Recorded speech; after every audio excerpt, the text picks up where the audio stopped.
Imagine que alguém o machucou profundamente. Talvez uma traição, uma mentira, uma injustiça. Talvez algo que aconteceu há anos e que ainda hoje continua doendo quando você se lembra. Então surge uma das ordens mais difíceis encontradas nas Escrituras: perdoar. Mas o que isso significa? Será que Deus está pedindo que ignoramos o mal? Que fingimos que nada aconteceu? Que deixamos de buscar justiça? Ou existe algo mais profundo por trás dessa palavra? Quando pensamos em perdão na perspectiva cristã, é importante começar por um lugar inesperado, não pelo ofensor, mas por Deus. Segundo a mensagem central do Evangelho, o ser humano não é apenas alguém que precisa conceder perdão, é alguém que precisa receber perdão. E essa é uma das ideias fundamentais da fé cristã. Todos pecaram, todos falharam, todos se afastaram daquilo que Deus pretendia para a humanidade. Em outras palavras, a Bíblia apresenta cada pessoa não apenas como vítima do pecado dos outros, mas também como participantes do problema. E é justamente nesse contexto que surge a mensagem do perdão divino. O Novo Testamento afirma que Deus não oferece perdão porque o pecado é insignificante. Pelo contrário, a cruz é apresentada como a demonstração da gravidade do pecado e, ao mesmo tempo, da profundidade da graça de Deus. O perdão não acontece porque o mal foi ignorado, acontece porque alguém assumiu o seu custo. Isso ajuda a entender uma verdade importante. Na visão cristã, perdoar não significa declarar que uma ofensa foi aceitável. Perdoar não é chamar o mal de bem, não é fingir que nada aconteceu. Na verdade, só podemos perdoar quando reconhecemos que algo realmente aconteceu, que houve uma ferida, uma dívida moral, que houve uma injustiça. Se não houve ofensa, não existe nada a ser perdoado. Mas então, o que significa perdoar? Em um sentido bíblico, perdoar é abrir mão de uma vingança pessoal, é entregar a justiça final nas mãos de Deus. Isso não significa abandonar toda forma de justiça humana.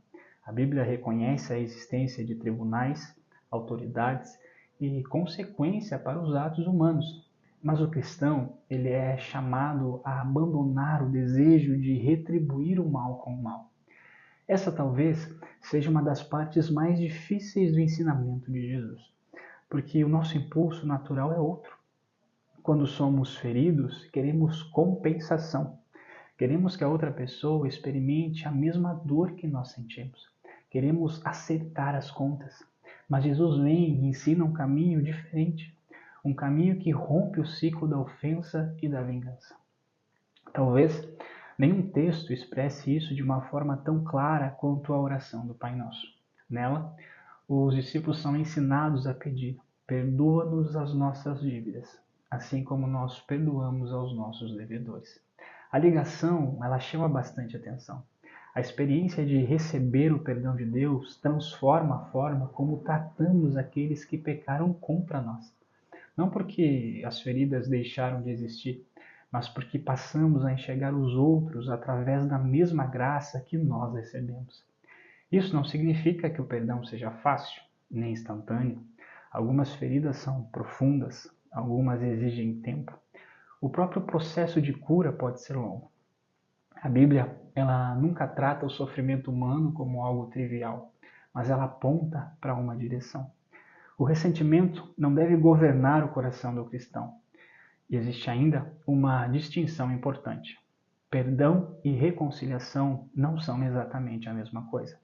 A reconciliação exige arrependimento, mudança e reconstrução da confiança. Já o perdão, ele pode ser concedido mesmo quando isso não acontece. Em alguns casos, a relação pode ser restaurada. Em outros, a sabedoria exige limites, distância e cautela. Perdoar não significa se colocar novamente em situação de abuso ou de destruição. Significa abandonar o desejo de vingança e confiar o julgamento definitivo a Deus.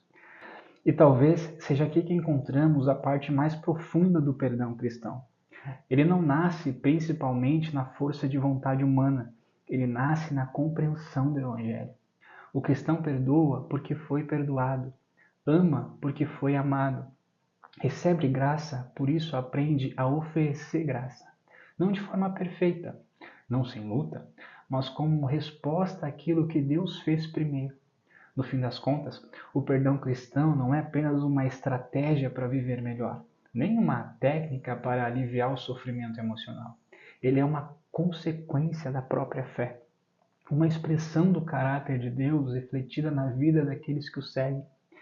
E talvez algo muito importante para se pensar não seja: será que a pessoa que me feriu merece o meu perdão?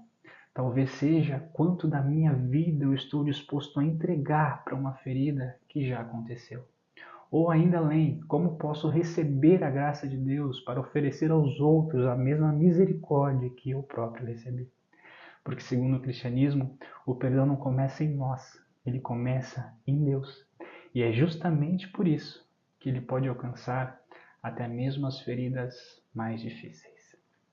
Curte o vídeo, compartilha e uma boa semana.